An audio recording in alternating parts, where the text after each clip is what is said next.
However, in the African American culture, Ashe is commonly used in cultural ceremonies like Kwanzaa.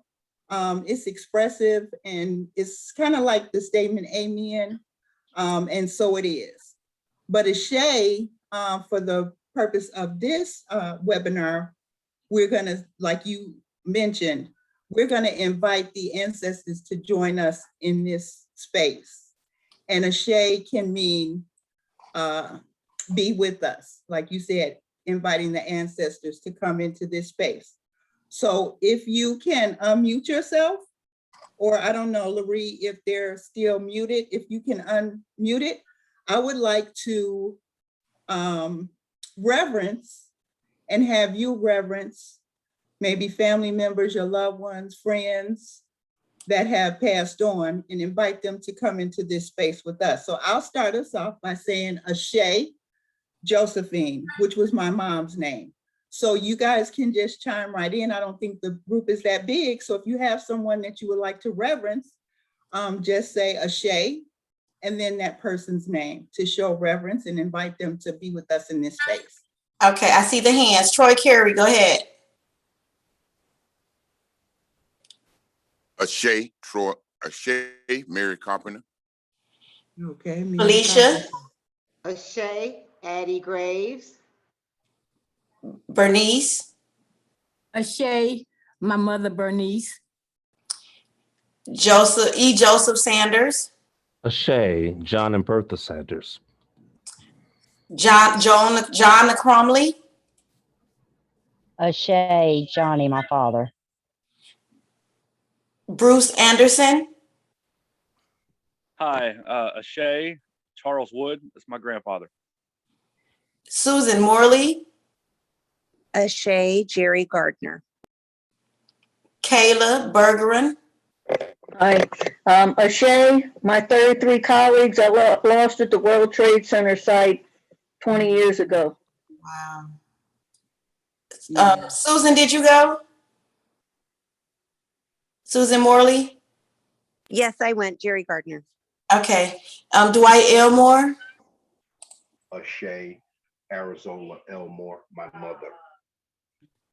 Jonna, did you get to go? Yes, ma'am. Okay. And I believe Brittany McCumber. Ashe, my daughter Rainey. Ashe, my brother Russell. There's a phone number. I'm sorry, they haven't raised their hand. Okay, then. So I think I got everybody. If I did it, please go ahead and speak.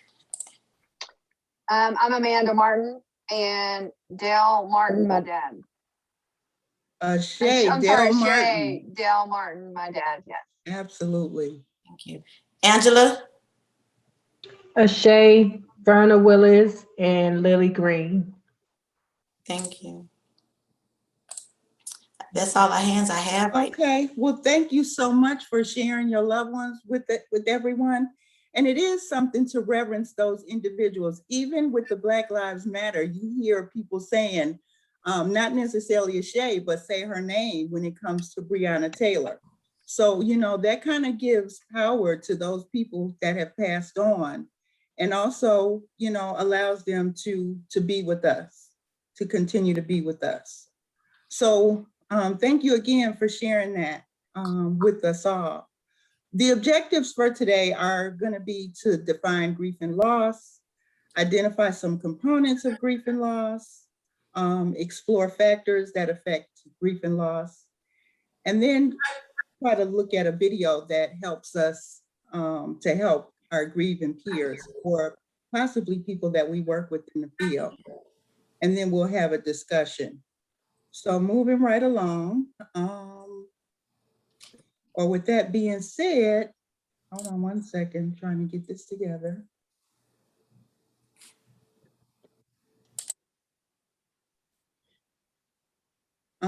I wanted to take a look at some of the recent statistics. All of us on this call have experienced loss at some point or another, but it has been extremely devastating since the pandemic or COVID-19. And some of the statistics, according to the CDC, in December of 2020, they indicated that there were over 81,000 drug overdoses in the United States in the 12 months ending in May of 2020. Now, these are not statistics in real time, so you can imagine what they may look like 10 months, after these statistics were gathered. They further reported that this was the highest number of overdose deaths ever recorded in a 12-month period. Those of us that are on this call that are in long-term recovery, we have been impacted even harder pertaining to this pandemic. We have had a lag in access to resources. When the pandemic first began, some of the treatment facilities were not available. They were closed. We weren't able to get behavioral health services, and the list goes on and on and on. And not only that, we have been impacted even harder or at risk, higher risk for contracting COVID. The reasons that they say for the increased risk of COVID infection are adverse outcomes that are probably complex, but the first thing they indicate are the many chronic substance use harm. By using the substances, it harms or weakens the body in ways that make people more vulnerable to infection. And they state, especially opioid use, that compromises your respiration. So we've been devastated by this. I mean, our world is falling apart by the wayside, and it's in a chaotic state. To give you an example of, how I've come in contact with some devastating information. One of my colleagues that is a treatment provider in Coweta County for a family court system, the drug court coordinator, she said in the middle of February, two weeks in February, 5 of the clients that she had serviced had died from overdoses in just the past 2 weeks from fentanyl. So that's devastating, and that still stays with me. I have another colleague that I work with who her husband owns a liquor store. And she said at the beginning of the pandemic, they had sold more alcohol in the first 3 months that they had sold all year, the previous year, for all the holidays, Christmas, New Year's. And in fact, she said they had sold double the amount. So this pandemic has really affected those of us that are in long-term recovery, and also those of us who are out there still struggling. I know, according to the National Institute of Drug Abuse, they conducted a survey of over 1,000 people, a nationwide survey, and what they found was 20% of the respondents reported that their own substance use and their family members' substance use had increased significantly at the start of the pandemic.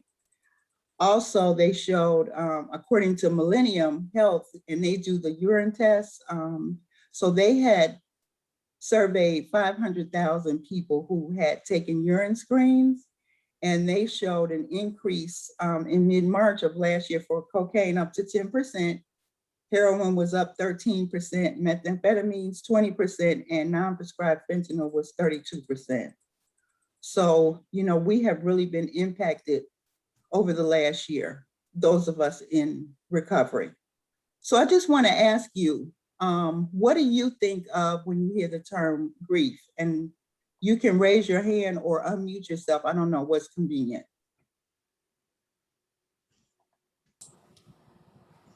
Anybody?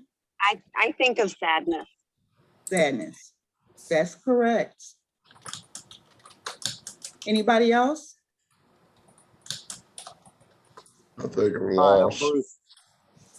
I'm sorry, you think of loss? Yeah. Mm-hmm. Absolutely. Bruce Anderson has his hand raised. Go ahead, Bruce. Unmute yourself. Yes, ma'am.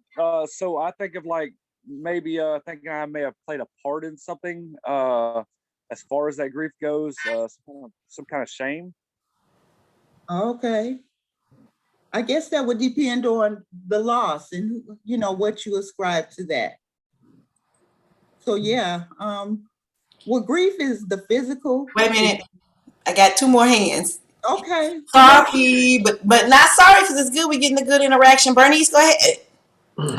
Yeah, I felt very sad when my mother died.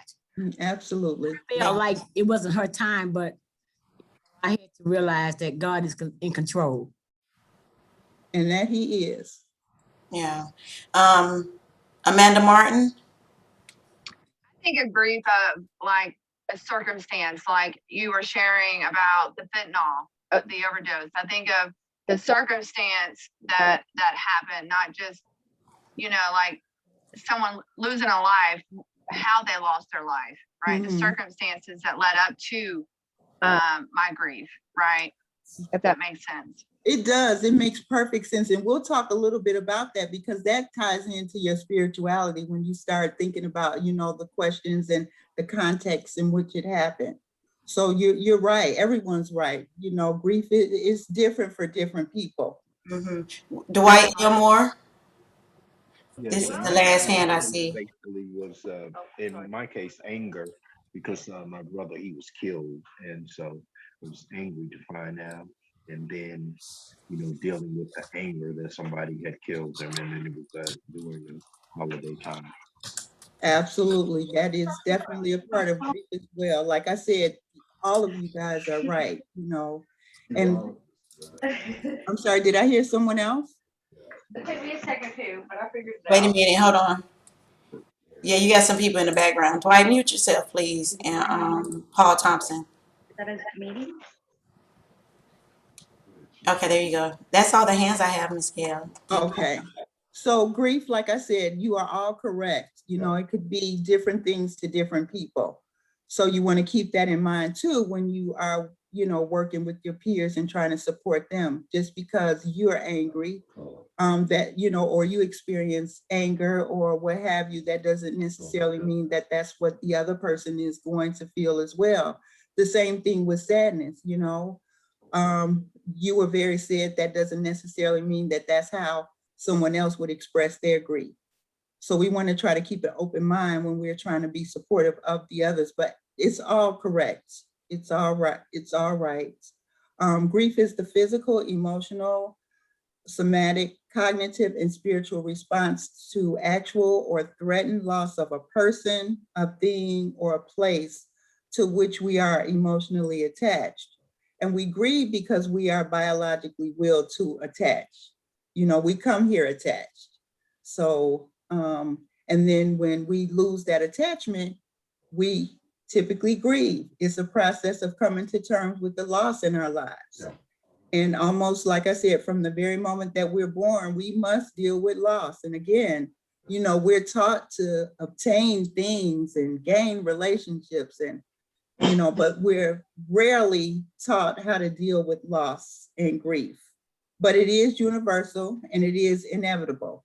Nothing is permanent. We are always transitioning from one thing to the next. So these are two anonymous quotes that I would like to share with you because they're both relevant. Grief never ends, but it does change.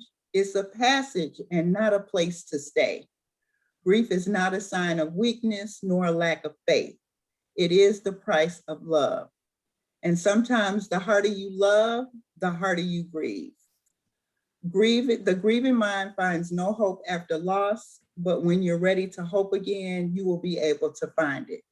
And I know I actually came to Georgia after losing my mom. I transitioned from Chicago or relocated from Chicago here to Georgia after losing my mom because my daughter was here and she was like, "Mom, I'm concerned about you. I really need to have you closer to me. So I think you need to come to Georgia because I'm not moving back to Chicago." But when I moved here, because I am a person in long-term recovery, that relationship was a bit strained. And I knew that emotionally, intellectually, physically, I just could not fight with my daughter like we had been fighting in the past. So I moved into a shelter, but I didn't think that my mind would ever be right. And look at, where God has placed me today. I'm doing a presentation on grief and loss. So, even though it seems hopeless in the beginning, if you allow yourself the space and the time to take that journey, and you become hopeful, you can find it. So loss defined. Loss is the experience of parting with an object, a person, belief, or relationship that one values. And losses are encountered daily by each of us. And I know that if we think just back to last year, the losses that we have encountered probably are tremendous. You know, just to name a few, we lost the opportunity to go to the grocery store, to go get our nails done, to hug, you know, our friends and our family, to sit in meetings, you know, next to one another. The losses have been tremendous over this past year. And I'm sure if someone had told us in January of last year that this is the life that we would be living, we probably wouldn't believe it. The experience of loss absolutely has to be defined broadly and with the clear understanding of the personal pain and disruption that can accompany it. And losses, they can be minor or major. So it's up to the individual to define whether or not this is a major loss or a minor loss. Again, we could be experiencing the same thing, the same type of loss, and it may not be a major loss for you, but it's a major loss for me. So that is based upon the perception of the person who has experienced the loss. And again, the impact of the loss depends upon the value that someone places on what it is that was lost. Do I have any questions or comments or concerns here? Hey guys, if you want to speak, please raise your hand. Let's give them a second. Any questions or comments right now? Okay, well, we'll just keep it moving. So I Okay. want to talk about the types of loss. Primary loss, and that significant loss is usually the event such as a death. Secondary losses, and those are the losses that are a consequence of the primary loss. And again, they vary according to the individual and the context in which the loss occurs. Secondary losses are often overlooked or only realized over time. So just let me give you an example of a primary loss. So I hear on the line that a lot of you have lost your mom. So it may have been that you had a tradition, your mom had a tradition in the past where at Thanksgiving, she would prepare the meal and everybody would, you know, come to her house, family members and friends, to share in a dinner, some camaraderie, and just family time. So when your mom passed away, you may not have even been thinking about those type of occasions where she was so important, and you may have overlooked that and didn't realize, okay, so what do I do when Thanksgiving rolls around? What do I do now? Since mom's not here, who's going to do the cooking? You know, where are we going to all meet? Should we continue this tradition in her honor? So those are some like secondary losses that you don't really think about and that they do pop up over time. Secondary losses reveal distinctive meaning that the individual attaches to his or her loss and points to problematic issues or concerns. So that's just an example, you know, but I want to encourage you when those things pop up, those secondary losses pop up, to think about, you know, how you would like to carry on or continue in honor of those people that have died, passed away. So types of loss and grief, multiple losses. Those are several losses that occur in a single event or within a constricted time period. The one that is in the news over the last 2 days, that is a perfect example, is heart-wrenching, of the Asian community. Those 8 people that were murdered, you know, that's a single event. Where there is a whole host of families that are grieving over the loss, a whole community. You know, we as a state in Georgia, I mean, I've been impacted by just sadness because something like that can happen. You know, so that is a prime example of a multiple loss. Ambiguous losses. Those are the ones that lack clarity and can lead to sharply different assessments of exactly who or what has been lost. So there are two types of ambiguous loss. The first one is a person is perceived as physically absent, but psychologically present. And an example of that may be when a person is missing, such as a family who has divorced and they have children. The custodial parent is absent, but very much present in the minds of the children. That is one example. Another example from the news today, I think a mom had left her car running while she was delivering food in the early morning hours, and they actually stole the car with the 1-year-old in the back of it.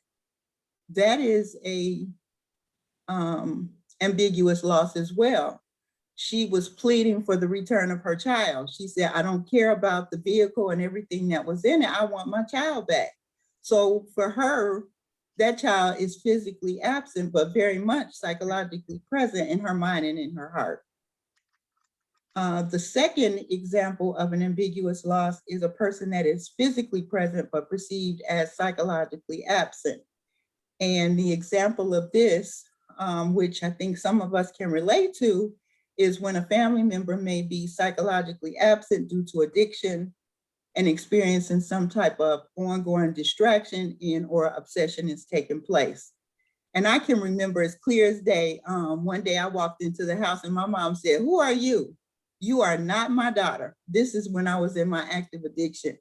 And I was just standing there baffled, like, what do you mean? I am your daughter. And she's like, "Oh no, you're not my daughter. I don't know who you are." But she was not able to articulate exactly what was going on. She knew something was happening. She knew that I was physically present, but not psychologically there because, I wasn't able to care for her like I should have, and I was preoccupied. So that is another example of being physically present and perceived as psychologically absent. Any So Ms. questions? Gail, would that be considered, that means that's like a loss of the, That is a loss because that person is losing the connection with you, Another example would be a person that has Alzheimer's. That person is physically present, but psychologically not there because they don't have the memories. They sometimes forget, who their spouse is, who their children are, but they're still physically there, but they've lost that cognitive ability. So that is a loss too. Does that make sense? yeah, that does. Andre Roberts, you have your hand raised. You touched me deeply because presently my mother is suffering from dementia. And it's pretty tough, when I speak to her because she always calls me my brother, my younger brother. And I have to, me and my sister have gotten together and I just have to tell her, no, it's Andre. So I guess that would be a loss that I'm experiencing now because Yes. thoughts that I have are, well, how can you remember to call him, but you can remember to call me, and I'm the firstborn and the oldest, and that kind of piece. Mm-hmm. But I understand she doesn't have a choice in that. That's just how it's affecting her. Right. That's how it has affected her cognitive ability. And that is a loss for her as well as a loss for her loved ones, And that's a perfect example of an ambiguous loss. The person is physically there. They look the same that they looked always, but cognitively they are impaired, because of the disease of Alzheimer's. But it's to no fault of their own. This is just something that we have to deal with. And again, that's why it's so important to have these conversations, but because we always talk about, attaining things and what we have gained and how to gain this and how to gain that. But no, we don't have a forum or a space a lot of times to talk about grief and loss and how that's affecting us. So thank you for sharing that and being transparent with us. Thank you. We have Joseph Sanders has his hand raised. I was just wondering if that would be the same thing, an ambiguous loss would be the same thing as emotionally checking out. Sometimes people get into such a situation where they just cut themselves off emotionally and are there. They hear what people are saying, but they're completely disconnected. Would that be the same thing? I'm just gonna ask you the question, how does that make you feel when they do that? It makes me feel ignored, makes me feel a little bit of anger and Anger, a okay. little bit of disconnected. Okay, so all those that you absent. just, yeah, those things that you just named are characteristic of loss, of losing, you know, someone, because they apparently weren't like that always, right? Correct, I'm sorry. Yeah. So yeah, I would think that it's the same thing. Okay, thank you. Do you anybody have any more questions? Either raise your hand or unmute yourself. That's an ambiguous loss. Okay, thank you. Physically present, but psychologically shut off. Absolutely. All right, we'll move right along. Thank you, guys. So other types of loss, sudden loss, natural disasters like Katrina, accidental, random, or sudden illnesses. Thank you. Relationship separation. Your partner comes home and say, I'm thinking about getting a divorce and I've already packed my things. That's a sudden loss. Being fired from a job, expected or gradual loss, hearing impairment, prolonged incapacitation or terminal illness. Also the aging process. Those are gradual losses that you experience when you start the aging process. I remember having a conversation with my grandfather and we were having a good time, just engaged in dialogue, and tears just started flowing. And I'm like, why are you crying? And he's like, my mind just won't do what my body wants it to do. And that made me feel so bad because he was always so active. But again, you know, those gradual losses, they take a toll. Prolonged incapacitation, Tiger Woods, you know, he's gonna have some time where he's gonna be incapacitated. And he may not return to being able to, you know, play golf professionally. That's a loss. Cultural loss. Amanda Martin has her hands I'm raised. sorry, Amanda. Okay. It's okay. So natural, okay, if you go back to the first one where it was natural disaster, I lost 6 people due to COVID last year. And like you shared, like had we known in January, I would have been like, you've lost your mind, that this would never, ever in a million years happen. Right. And the worst thing for me was not just losing them, not being able to have a funeral. Right. And it was really like I had all stages of grief. And I had every characteristic. I was angry, sad, lonely, mad, you know, everything that you could feel, right? Because I wasn't able to be there for these people who not only did I work with, my coworkers, but also family, right? And so it was really difficult because it wasn't I consider this a natural disaster because it is a pandemic and it's still happening, right? But last year was like the worst thing that anyone could ever experience. A lot of people around the world have experienced the same thing, and it's like I'm still struggling with, like, I'm in therapy. Like I tell everybody, like, in this field, get a therapist, right? Because you have to be able to share and talk about things other than with like your you know, partners or your you know, whoever.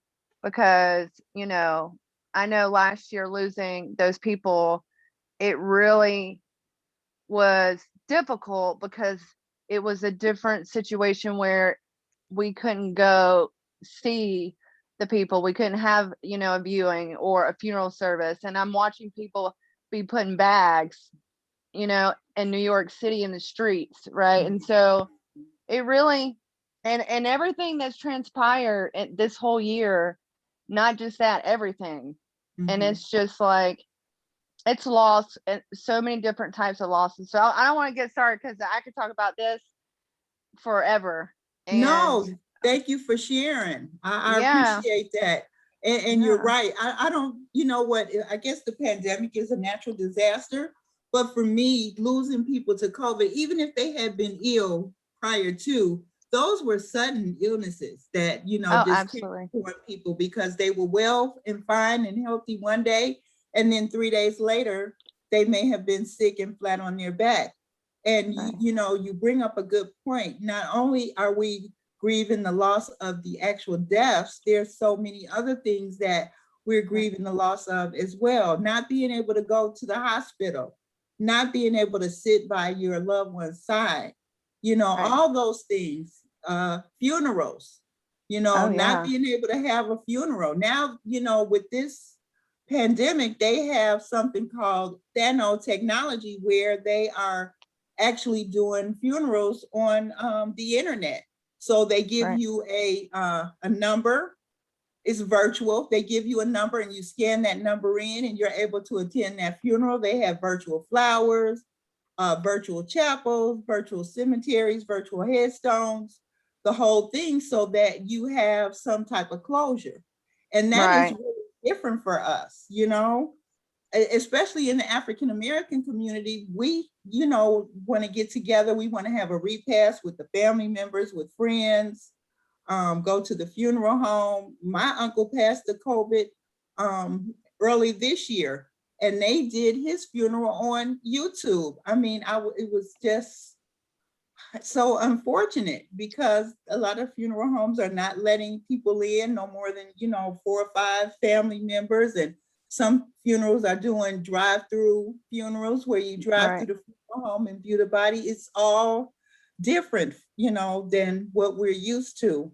And we've experienced these type of losses and we have to figure out how to get over to the other side. You know, it's not easy.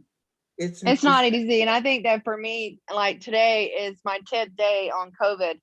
And this was my first experience with COVID. So it really is another eye opener for me that like, I'm like, wow, this is what people feel. Right. And so, you know, and I wouldn't wish COVID on anyone in this world because it's a terrible thing. And so like today, like was like the first day I've actually been out of my bed.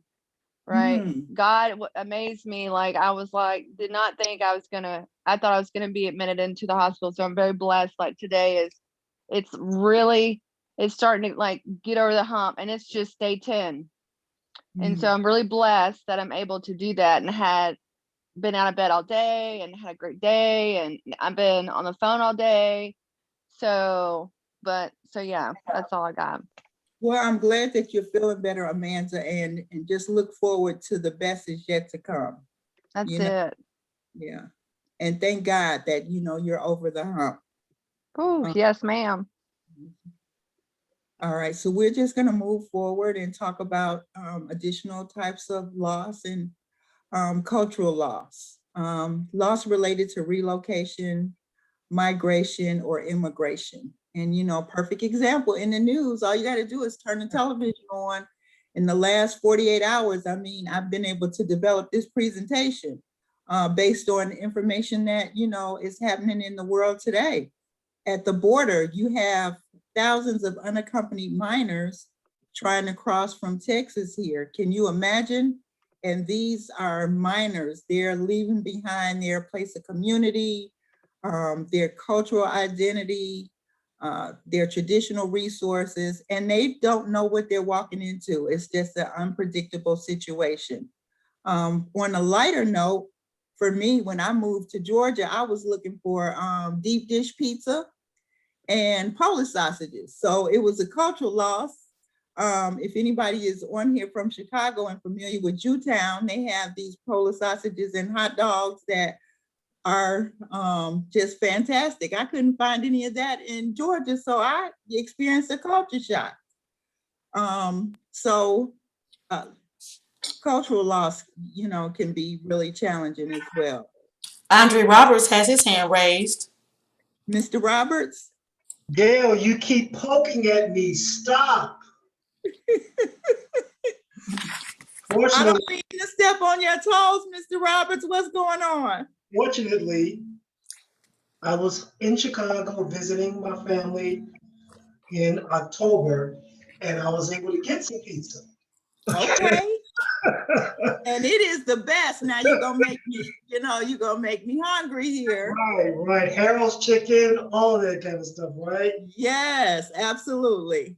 But I had to mention that because well, it's been some years because I've kind of changed my diet. Mhm.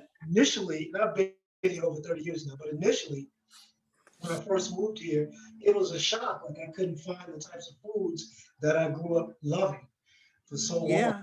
You know, so yeah, I just had to chime in when you mentioned that. I am from Chicago.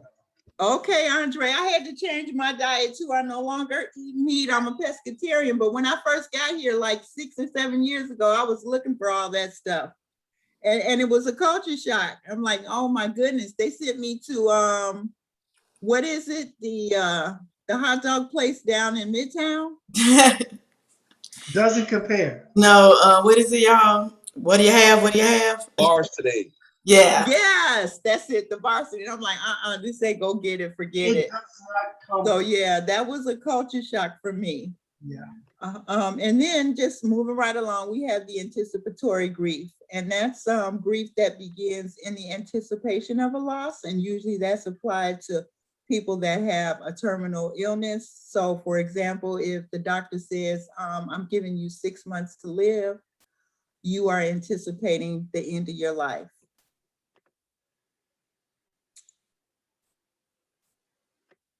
And then we reach disenfranchised grief. This is the result of a loss for which people don't have a socially recognized right, a role or capacity to grieve. And these are socially ambiguous losses that cannot be openly mourned or socially supported. And what I mean by that is, okay, well, let's just go down the list. Types of disenfranchised grief. The relationship is not socially recognized. So if you, I think we're all adults here. So if you are familiar with, or what have you, maybe love triangles, where you have a married individual that is dating outside the marriage, something happens to that partner, then the one partner that is in the marriage is able to grieve out loud, but the person or the side person is not. That's not socially acceptable. So they may have to suffer with their grief and their loss in silence. It has to be hidden from other people. Also, circumstances of death that contribute to a stigma or a negative judgment by others. And I know back in the day when HIV and AIDS was so-called an epidemic, I thought that was a pandemic as well. But a lot of times people weren't disclosing the cause of death if it was related to AIDS because of the stigma.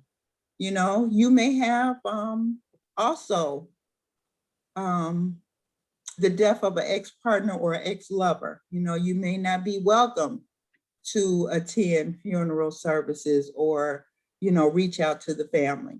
So those are some type of disenfranchised grief, and those can really be devastating and detrimental because if you are not able to grieve out loud and, you know, express your grief, it will take a toll on you physically and emotionally as well. Gail, do you have time for one more question? Sure, Absolutely. Susan, go ahead. Thank you. What is it, anticipatory or disenfranchisement when a family member is cut off or you're cut off from a family member? They're alive, they're living their life, but they don't want you involved. Which is that one? I think it would probably be more disenfranchised, because anticipatory is that something like, you know, that it's going to be the end. Maybe the person is in hospice, or, you know, like I said, received a a bad report from the doctor, like you've been affected with this disease, and people with this, they only have a tendency to live X amount of years. So I think it would be more of disenfranchised grief. Okay, you made me think of one more. What about when like you have a loved one who's in active addiction and it's not good? So that would that be anticipatory where you say ambiguous? Oh, remember? This is complicated. Okay. Yeah, because and this, believe it or not, is just touching the surface. I mean, we could talk about grief and loss for days and still not be all encompassing. So that would be ambiguous, where the person is actually physically present sometimes, but they're preoccupied with whatever they have going on the side. So they're not available to you emotionally, but they are present physically. They could die because but even if they could, like, if they've been having seizures and they're really sick, but they could live for 10 years or they could die tomorrow. Absolutely. We just never know. We just never know. Right? Because tomorrow is not promised to anyone, because the person that is not using could just, like, COVID is a perfect example. People that don't have issues with substance abuse, that's healthy and happy, and one day and then the next day they're gone. Yes, thank you. Yes. Yeah, thank you. So how is grief experienced? And again, we talked about, people experience grief differently.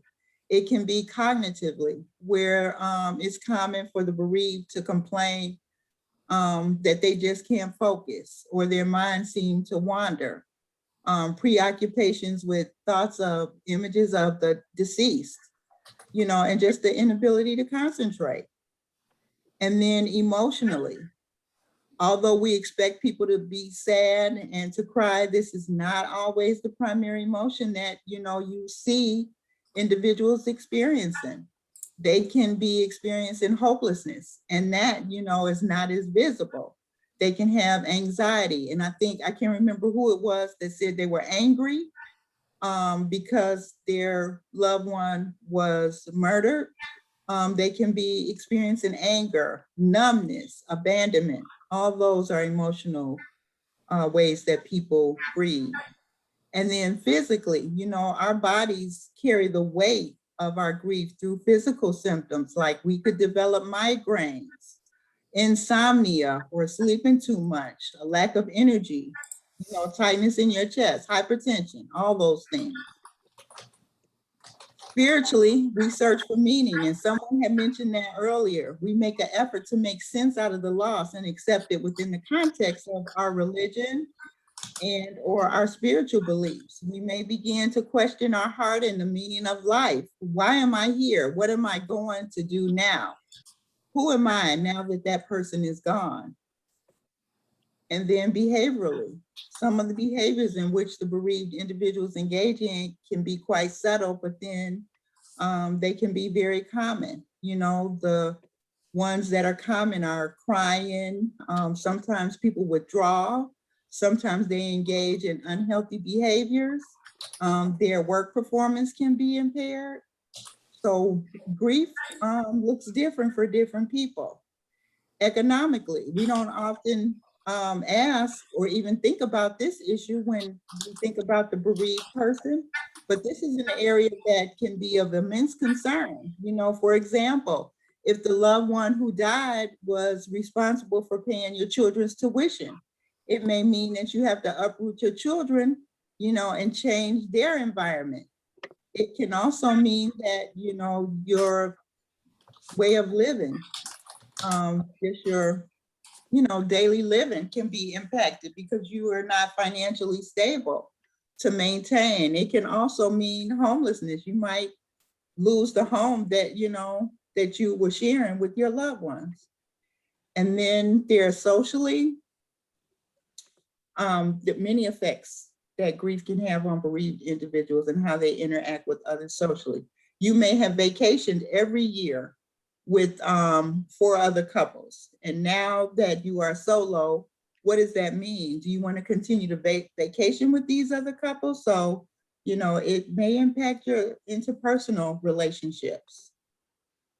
And then we have the extraordinary experiences, and they're defined within the context of the bereavement as experiences that occur at the time of death and often after the death of someone that is assumed to be to have some type of contact with the deceased individual. And that may be auditory. You may hear that person saying something to you. You may smell the perfume that the person wears.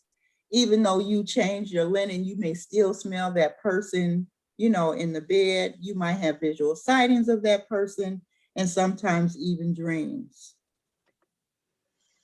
That's scary. So I would like for you to just take a look at this video, and it will help you understand and how to help your grieving peers. It's a very short video. So let me make sure that I am sharing the volume.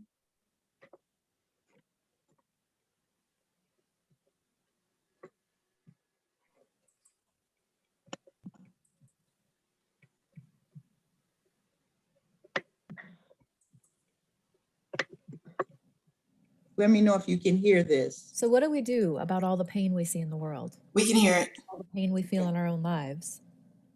And why does it seem like our best efforts to help somebody feel better always backfire? I've been studying intense grief and loss, baby death, violent crimes, accidents, suicides, and natural disasters. And I've learned something really interesting. Cheering people up, telling them to be strong and persevere, helping them move on, it doesn't actually work. It's kind of a puzzle. It seems counterintuitive, but the way to help someone feel better is to let them be in pain. This is true for those giant losses and the ordinary everyday ones. Educator Parker Palmer writes, "The human soul doesn't want to be advised or fixed or saved. It simply wants to be witnessed exactly as it is." He's talking about acknowledgement here. Acknowledgement is this really amazing multi-tool.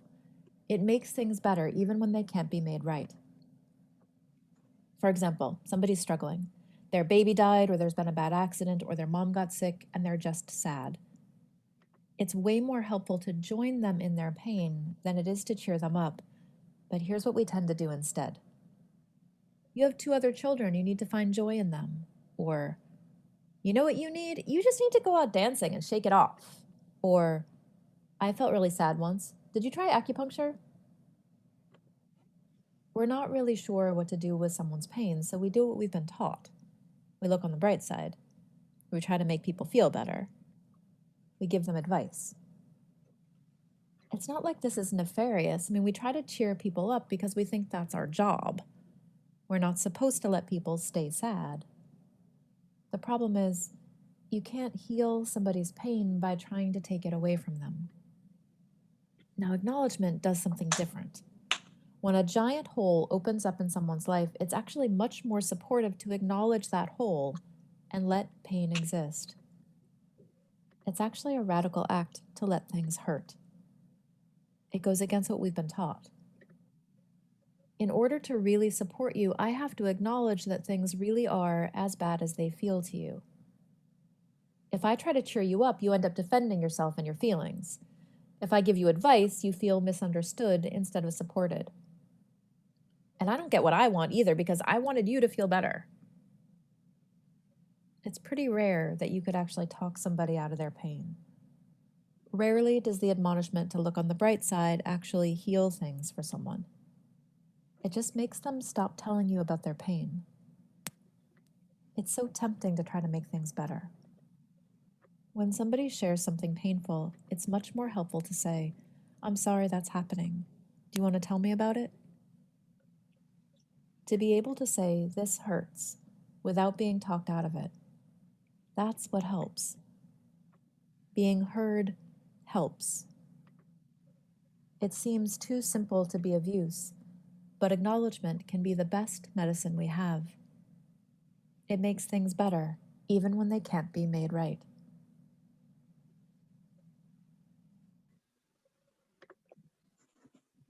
So what do you think about that video? Let's see. Bernice? I identify with that video because I deal with peers, and we've been having a young lady that comes to the center that I say about 3 days out of a week. She's very sad. She's having a lot of problems, and she would not. And when I asked her about it, she would get angry and want to, she's very defensive. So what I have learned to do is to just listen to her and leave her alone and let her go through what she have to go through. And in turn, I will see a difference in her after a couple of days. And so learning, how to just be there and allow her to vent and just listen. That was very encouraging. That's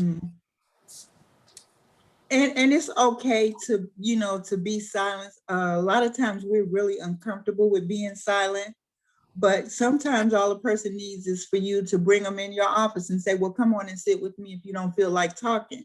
And then before you know it, they're opening up and, sharing whatever it is that, is troubling them with you. So, but we sometimes don't feel comfortable in a silent space, Any other thoughts on the video? Yeah. E. Joseph. Oh, you see the hands? I see 4 participants raised hands, There but you go. You can call on them then. I don't see the people. Okay. Andre. Yes, that I've had that experience. Some years ago, I was working with some counselors, and we had some clients that were highly emotional. And so what happened was, it was in a group setting, is that a couple of the guys wanted to touch him and talk to him and console him. And he explained, he said, listen, don't touch him. Just sit still, give them a moment, because that's their emotional moment that may be connecting to the bridge to get them through that situation. And so, and I've consequently, years down the line, whenever I'm with somebody that's in an emotional moment or they're tearing up, I do nothing. I say nothing unless I ask, because it helps them experience what they have to experience for their well-being. So I learned that some years ago. So yeah, I understand that piece. Yeah, that's so true. Thank you. We have Felicia. Oh, you were going to say something else, Miss Gail? Well, I was just going to say, going through the CARES training, one thing that Neil taught me that I will never forget is we don't fix. We don't fix people. It's not our job to fix people. And sometimes it's hard to just sit and, be quiet in a space and, act like a container, just an open, empty container for whatever it is that they feel the need to dump in there, to just sit and hold on to it. So that's all I had. We had a couple more hands up. Yeah, Felicia. Hi. I really identify with the video. Acknowledgement is very important. I learned early on in my recovery that I'm a human being, not a human doing. And a lot of times you just have to let people be, and you have to be, like you said, a container, but be like water and just let the feelings flow without taking it personally or taking offense to it or trying to fix it. But just be with them in that situation and let them feel what they feel, and be supportive. That's all I got. Thank you. Well, thank you, Felicia. Can I use that sometimes? I like that. A human being and not a human doing. There is a fee, but we'll talk about it. Go easy on me now. Okay. I'm also experiencing the loss of my job, feeling displaced, finding webinars and books and going to the gym and trying to ward off the bouts of depression and just the routine of going to work and interacting every day. But I'm finding my new niche. and embracing the change. I'm always try to be optimistic. And when it gets too heavy, I reach out. I reach out to my network and I share and we pray, and I'm staying connected. So. Okay, and that's wonderful, Felicia. I can really relate to that. I'm unemployed now, but I am having the time of my life. Hopefully it's not only temporary, but what I can say to you is just stay hopeful, because there is a purpose and God will fulfill that purpose, and you'll look around and say, oh my goodness, I was just unemployed then, but look at these opportunities that I have right in front of me. So just remain hopeful. It's going to happen if that's what you want to happen. Absolutely, Gail. And I tell myself my future is so bright, I need sunglasses. It is bright. Thank you. Thank you for sharing. Thank you. Do we have any other hands up? We do. We have Mr. Sanders and Bruce. Bruce, go after Mr. Sanders, okay? What I was going to say is that I really relate to that. When my mother died, I was actually on active duty with the military. I was on a firing range, actually helping some other people learn how to shoot. And phone call came from my cousin, and she says, Joe, I'm so sorry to hear about your mom. And I said, what happened to my mom? Well, I knew my mom was dying, and she had made her peace with everyone, including the world. And she said to me, long story short, I've got the news, and I continued to do what I was doing for the next day until we returned from that training, from that field. And when I got there, my command chaplain met me at the door. And one of the chaplain's aides had been watching me all night and everything. And he says, come to my office. And I went to the office. He says, Sergeant Major, I want you to understand. I understand you haven't cried yet. You lost your mom. And with those words, Niagara Falls. So what I learned from that, and what I use now, is I tell people, go back to that song we used to sing when we were children, Jesus Loves Me. I said, you don't have to be strong. And nobody puts a time limit on your grief or can tell you how to grieve. Absolutely. Consequently, I want you to understand that I'm not going to be one of those people crowding around you. But what I tend to do is one of those people who calls you a week, 2 weeks, 3 weeks after something, after the burial, and say, hey, you feel like talking? Tell me what's going on with you. And I find that that's the best way I can assist someone through the grieving process. And that's been the skill that I've been using. And it's been very successful in helping other people. And I tell people now, I still grieve loss, even today, you know, of certain friends and family that I've lost in the last few years. And it's been years, literally. And there's certain things I still can't do, certain places I can't go because the memories are too strong and painful. So I just tell people, be who you are and be in your moment. Absolutely. I agree with everything that you said. And there is no time frame. There's no end to grieving, you know, there is no set time frame, no end point. People grieve as long as they need to. And like you said, that could be for years and years and years. It becomes problematic when it alters your functioning, your daily functioning.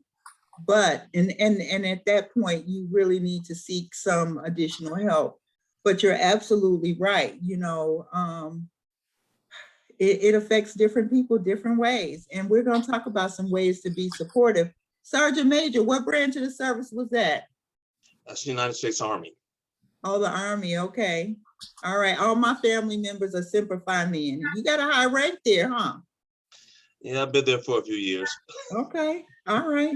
Well, thank you for sharing, and thank you for being transparent. And those were some very good comments and very valid. Anybody else?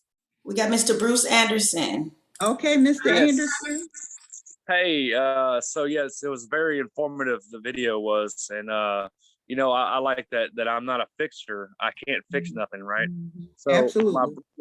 my brother's been diabetic for 25 years, right? And he has never really taken care of himself. So his eyesight, he's lost his eyesight, both eyes. And so we knew about this years and years ago, but now that it's here, that he's almost 40 years old and he has no sight, I want to try to fix things. And knowing that there's not a monetary value that I could put on it to help the situation, but I like that as far as acknowledgement goes, and being able to sit and listen and just try to be there for him. I haven't had any intense loss. I've had some family members die due to COVID, but I really like that acknowledgement. I like that. Yeah, and what you described in terms of loss with your brother, that was a gradual loss, because I'm sure somewhere down the line, some physician had made reference to, if you don't stop eating this, that, and the other, that these are the possibilities that can happen. And so I guess that was a loss that happened over time. It wasn't one day he woke up and just couldn't see, So that was a gradual loss. And you have to ask, how can I be supportive? And sometimes, it's nothing that you can do, but just sit there. And that's a good segue into what the next slide is, things to think about when you're offering support. Like the Sergeant Major said, stay connected. Even if it's on a weekly basis that you check in with that person, that's very important, those connections. We learned that in CARES, the opposite of addiction is connection. The same thing with grief and loss. People need you to stay connected. They may not need you initially when they first experience the loss. But as time goes on, they want to know that there is someone there that can be supportive if they need them. Provide gentle, consistent support, even if they say no. You can do that by, if you know that the grass needs cutting, you can go over and cut the grass. If the garbage is picked up on Fridays, go over Thursday night and pull the trash can out to the street. Be available, but don't push for conversation. If they want to sit in the dark with candles on, sit there in the dark with them with candles on, Help find peers who are supportive. You can help them find other peers who may have some similar experiences. Find trusted individuals who they can talk to, such as a spiritual leader, a mentor, a therapist, or a grief counselor, Assist in relieving burden of responsibilities, meaning if they have to prepare meals, you might want to prepare a week's worth of meals so that they can put them in the freezer and take them out daily, and they don't have that responsibility of trying to cook for the family. All of those are ways that you can offer support to individuals that are grieving. And even yourself, just allow yourself the space and the time to grieve over your losses. Any other comments? Thank you, Ms. Gail. Thank you. I think we're coming to a close, if I'm not mistaken. We got 20 minutes. 20 minutes. Okay, well, let's have a discussion. All right. I would like for everyone to reflect on the earliest significant loss in your life. So the first time that you can think of where you experienced the loss. When did it happen? How old were you when it happened? What were the people that were involved? What was it that actually happened? What were your feelings at the time? Were your reactions to your loss negative or positive? If you can reflect on those, and I think that's important because a lot of times the way we deal with grief and loss is actually shaped by our early experiences. And if we can reflect on those and think about, when it happened, how old you were, what actually happened, all those things, we can see how it impacts us in dealing with loss and grief today. So take a couple minutes, and if you feel comfortable with sharing with us, and I hope that you do, because that's the way that we learn from one another, or at least that's how I learn best, is from, other individuals and being engaged. If you can share, some of the early losses that you experienced and how did they impact you? Okay. I have 3 hands. Do you want to give them a little time more? Or you want to go ahead? Because I have 4 people with their hands raised. Well, do we have time to give them more time? Well, we can start if you like. We Okay. end Well, at 6:30, so. Okay, well, let's keep it moving. Okay, Mr. Roberts.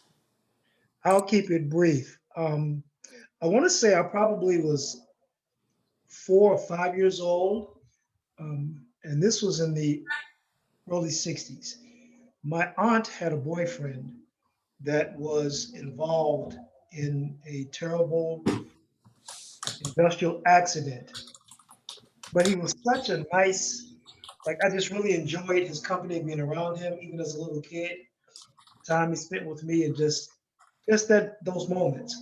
I just remembered, and I had forgotten all about that until the question came up, the earliest recollection. And that was my first recollection with loss. I can't tell you how I acted as a kid. I just remembered I was sad for a period of time. When I realized that he wasn't coming back, that kind of bothered me. And I guess as time went on, it kind of dissipated. But the next significant loss was when I was 20 years old and my grandmother passed from cancer. And that was over 40 years ago. But those are the initial significant losses that I can recall that really that I can think of at this moment. Well, even at 20, that's still a young age. I don't know if anyone offered any advice or any suggestions on how to handle that situation. They didn't, and even at that time, I was beginning to involve in drugs and alcohol, so I was anesthetizing myself anyway. I didn't clearly grieve that loss, but to this day, I still miss my grandmother. Absolutely. And I don't think that'll ever go away.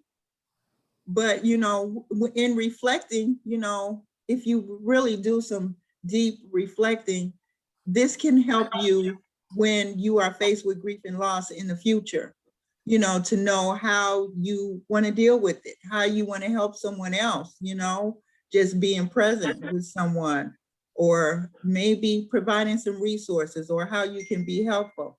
And I think, again, like I said, the earliest experiences that we have of loss kind of shape and impact how we deal with loss today. And a lot of times, people, when you start talking about death and dying, people go in the opposite direction.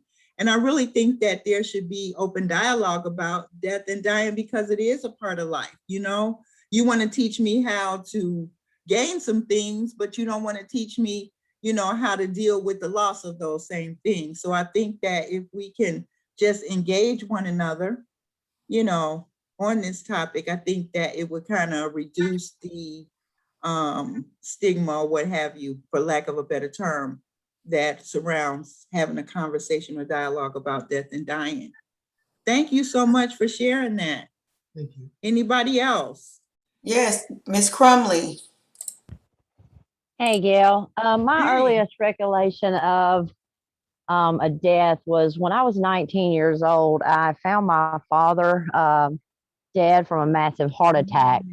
And that trauma, I guess, led to my substance use spiraling. And I held on to that pain, trauma, and grief and loss for over 25 years until I got into recovery. And then I was able to finally heal some of the anger that I had spiritually towards my God, and able to close some of those chapters and that grief process and that loss. But still today, like, I bought my first motorcycle like 6 months ago, and that was something me and him shared when I was like 17 years old. And that gave me like a pure emptiness inside, as well as the joy on the other side of that. So it was a really tough situation, and it still kind of, you know, haunts me still today. Oh, well, thank you for sharing that. You know, I can imagine that, you know, that was devastating and how traumatized you were. I mean, I work in the field for with women that are suffering with addiction, and I've heard stories that women have shared with me, one in particular where the young lady was experiencing so much grief, so much pain, so much anger, because she was the one to go to purchase the Xanax for her mom and gave the Xanax to her mom, and her mom passed away in her arms. So situations like that, you know, it's very difficult to deal with that trauma and that grief and that loss, but you can come out on the other side. There is hope, you know, and you just have to hold on to the hope and hold on to your support system and whatever it takes. Like I said, if it takes a spiritual advisor, if it takes a therapist, if it takes grief counseling, please, I encourage you to encourage others. And even if this is something that you feel like you need in your life, to kind of seek out those additional helps. Thank you, Ms. Gill. Thank you, Joanna, for sharing with me. And again, I'm sorry for all of your losses, you know. Thank you, Joanna. We have Amanda. Okay. Okay. All right. So September 2nd of 2007, I buried my father. But in the meantime, I was 25, pregnant, 6 months pregnant. I gave birth to my son, who was supposed to be a girl, a month early. So he was premature in a NICU. So I lost one, but gained one all within 2 months, 2.5 months. Who were the people involved? You know, my big brother was like, because both of our parents are gone. So the only person I had was him at the time. And my dad had died from throat cancer and stomach cancer. They thought he originally had lung cancer, but he had throat cancer. But by the time they caught it, it was stage 4. And when I found out, I was in high school. And so I started going off the chain. But when I got pregnant with Ethan, I stopped smoking cigarettes. I got sober. At that moment in time, I was sober until after my first divorce. What were my feelings? I mean, I felt lost. I mean, I think my biggest one was I felt very lost, angry, because like I had a new baby and no dad. Like I didn't get to have that conversation or pick up the phone anymore. And then so losing both parents was very difficult. One was over 30 years and one has been it'll be 14 years in September. Every year my son turns another year, it's another year. What were your reactions, negative and positive? I wouldn't say anything positive is I had a baby and I learned how to be a parent, kind of, but you know, I was still struggling. So I started using, because that was the only way I knew how to cope. Right. People like me and us that are in recovery, that was my coping mechanism, is to use, right? Because it covered up all that pain. And it says, does anyone give you advice on how to handle the situation or any suggestions? My brother tried, but he was trying to help himself, you know, because we both lost someone. So I'd have to answer no at the time. So yeah, that's it. Yeah, I guess that's really tough, Amanda, because when you think about it, you know, you lost your dad, but you gained a child. And like you said, when your child has a birthday, you think about, you know, maybe the anniversary of your dad's death. Every year. Yeah, that can be pretty tough. So, you know, I don't know, encourage you to, you know, obtain some rituals or something that can, you know, reverence your father as well. But it is tough, you know, grief and loss is hard. It's hard. It is. I'm still in therapy, so I'm still working through it. Like it never gets easier. I just got to work through how to cope and what skills I can use, right? Yeah, and just hold on to the hope. It does get better. Yes. But it is a Yes. process. It is a process. It is a process. Yeah, thank you for sharing that. Absolutely. Thank you for everything today. Thank you. Do we have someone else, Marie? We do. Mr. Joseph Sanders.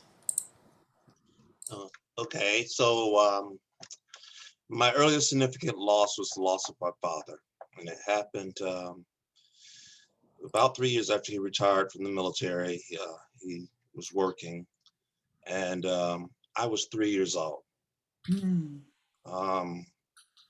People involved, of course, were my father, my family. And what actually happened is he had a dispute with my mom the night before, apparently, and he slept in the car. And he started on his way to work the next day and came back to the house and told my mom, "I always love you." And this is what my siblings are telling me happened, and I believe it because I knew my father even at that age. And he went to work and never returned. He suffered a massive aneurysm. Oh, wow. My feelings at the time, I really didn't quite understand death. I just knew I wasn't going to see my father anymore. And over the years, I was almost 40 before I realized that I was very angry because I have 6 older siblings and 3 brothers that had my father's benefit when they grew up, and I was the one that was kind of like his favorite and the one that he was going to spend his time with. Now that he was retired from the military, he had more time on his hand. And my reaction as a young child, my reaction was very slight. I just knew I wasn't going to see him. And then as an adult, I began to realize that I had feelings of resentment and anger because he wasn't there, but still love and respect, if it makes any sense at all. It does. Absolutely.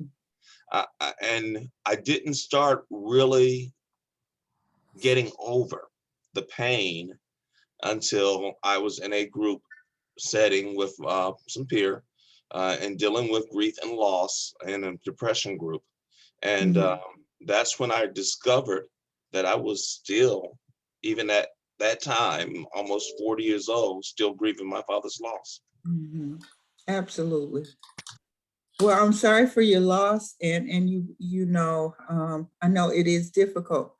And you bring to mind when children are dealing with loss, we have a tendency to use phrases like, "Oh, they're gone to heaven," or God needed them. I would encourage people not to do that. I would encourage people to have the tough talk. They're dead. Because when you use phrases like "they're gone to heaven," for little children like that, they start thinking, well, am I going to go to heaven? I don't want to go there, and causes a lot of fear and anxiety. It can cause a lot of fear and anxiety. Call it what it is. Children today, they're very intelligent, and if they have questions, be willing to answer those questions for them, because it is tough. It's tough on the adults, and we try to shield the children from that pain, but you really absolutely have to face it and go through it. There's really no way around it, So thank you for sharing that. Miss Gail, we have one more question, and I think we have like 3 minutes. Mr. Elmore? Mr. Dwight Elmore? Oh, yeah. Yes, ma'am. Good evening. How's everybody doing this evening? Thank you. Good evening. Great. Glad to be in the forum. Just real quickly, I was just thinking back in '89. I had actually well, actually it was 1980, 87, and I was just getting ready to get out of the military. My father had died in a house fire. And what had happened, my mother and father had divorced, and he had called her over. And he told my mother, he said, I want you to come by yourself. And this was in Birmingham, Alabama. And she said, I want you to come over and see about me. He had cryptic a back ailment, meningitis or something. And he told her to come by herself, but she brought my wife. And the next day, we found the house totally engulfed in flames.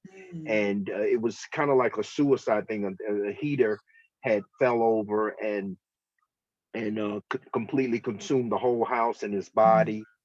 And that was, my first taste of just really sadness.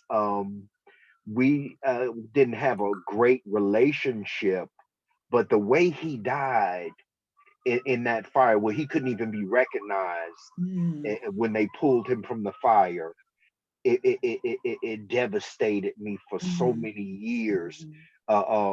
To have experienced going to that fire, and it was still smoldering.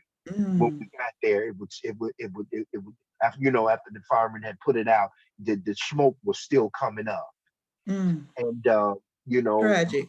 my mom, so tragic. And my mom was like, it was a sign that I brought your wife, because I think that he was very explicit about come by yourself. And the next morning he was gone, and it was just so tragic, and still kind of haunts me to this day. And to remember that story and how it went about, and my kids were in the world then. But it's just something that I still look back over, and it's just so thankful that I had a few people at the time, actually still being in the military, and I was able to get some grief and loss counseling through that traumatic, because it was a traumatic experience for me. Absolutely. It was able to get some counseling through the military, because I was on leave at the time, and was able to go back and get some counseling after that. But that's one of my situations that I went through with a loss, and was able to get past, to be to kind of look at it as something that positive came out of it, because I really think that it was he wanted to take my mother with him, because they had been together for so long, and he was tired. He was an alcoholic.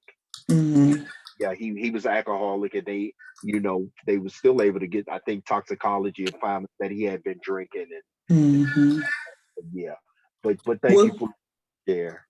Thank you for sharing that, sharing with us. And that was absolutely tragic, but it does bring to mind for us people that are in recovery, and those of us that are not. If you have any unresolved issues with anyone, life is very short. So I want to encourage people to kind of clean up those issues while people are still here. Because a lot of times, if you don't take the opportunity or make the opportunity to do that, once they die, it's a done deal. And then you're stuck in a state that could be very painful, and that can be eliminated to a certain degree if you can just reach out and try to resolve some of those relationships and unresolved issues. And so with that being said, key takeaways that I hope you were able to get from this webinar, that grief and loss are different for everyone. It does not always exhibit itself as sadness and tears. The other thing, we cannot fix anyone, nor can we always make anyone feel better. Sometimes we can, but most of the time we cannot. Allow yourself to acknowledge your losses and hold space to grieve. And also remember ways to be supportive to your peers during their grief journey. And also, to be encouraged, like I said, to acknowledge your own losses and hold a space for you to grieve. Are there any other comments or questions that we can answer? I think do we have any minutes left? We We're don't have any over. more meetings. In fact, we're over. I appreciate everybody. I'm sorry. That's okay. But This is really a good topic and webinar, and I'm hearing some great comments in the chat box, and I appreciate Ms. Gail for having the just for bringing this topic to us. You know, I've been here at the council for a few years, and this is the first time that I've had this type of webinar, that I've been on this type of webinar, and it's very helpful for me, even just listening in. You know, so I appreciate you getting the training and your knowledge and blessing us with this topic. I appreciate everybody who shared from the heart today. yes. I thank you so much, and I hope that this is helpful for your life and for you when you support your peers. Yeah, moving forward. And thank you so much. And I just want to thank all of you for spending this time with me, and a special thanks to the Georgia Council. A special thanks to Neil, Laree, Karen, and the entire staff at GCSA for allowing me the space to present this necessary topic. Thank you all so much. Thank you, guys. We'll see you guys next month. See you All right, thank tomorrow. you. Tomorrow at the Connect. Thanks, Yeah, guys. tomorrow we'll see you. All right, guys. Thank you. Bye, Reese. See you tomorrow. I look forward to it. I can't wait till we can do the Connect in person. All right. I can wait. Yeah. I can wait. Okay.